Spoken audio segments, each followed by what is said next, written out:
ସେମିତି ଚାଲେ ଆମ ଓଡ଼ିଶାରେ ବେଶୀ। ପାଉଲ କହନ୍ତି ବାବୁରେ ଏସବୁ ଦୁଃଖରେ କହୁଛି ବୋଲଛ କି?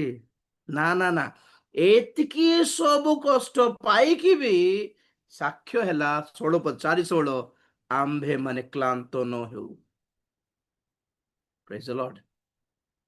ତେଣୁ ଆମ୍ଭେ ମାନେ କ୍ଳାନ୍ତ ହେଉନାହୁଁ। ଏତିକି ସବୁ କଷ୍ଟରେ, ଅଭାବରେ କାହିଁକି କ୍ଳାନ୍ତ ହେଉନୁ? ମାନେ ଆମେ ଅଦୃଶ୍ୟ ବିଷୟକୁ ଦେଖି ସାରିଛୁ କିଛିଟା।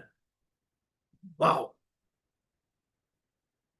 ଦୃଶ୍ୟ ବିଷୟ ପ୍ରତି ଲକ୍ଷ୍ୟ ରଖିଲେ ମରିଯିବାକୁ ଇଚ୍ଛା ଲାଗୁଛି। ଆଉ କେତେ କାଳ କଷ୍ଟ ପ୍ରଭୁ, ଆଉ କେତେ କାଳ ଅଭାବରେ ଚାଲିବୁ, ଆଉ କେତେ କାଳ ଏଇ ନିନ୍ଦା, ଆଉ କେତେ କାଳ ଚୂର୍ଣ୍ଣ ହେବି, ଆଉ କେତେ କାଳ ଚାପି ହେବି ହୃଦୟ ଭିତରେ। ଏସବୁ ଦେଖିଲେ, ଲୋକମାନଙ୍କର ମୂର୍ଖତା ଦେଖିଲେ କଷ୍ଟ ଲାଗି ଯାଉଛି।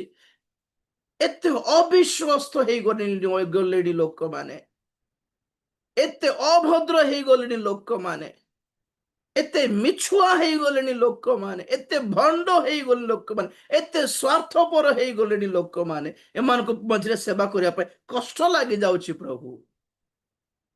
ତୁ ପ୍ରଭୁ କହିଲେ ଥରେ ଉପରକୁ ଦେଖ। ୱାଓ!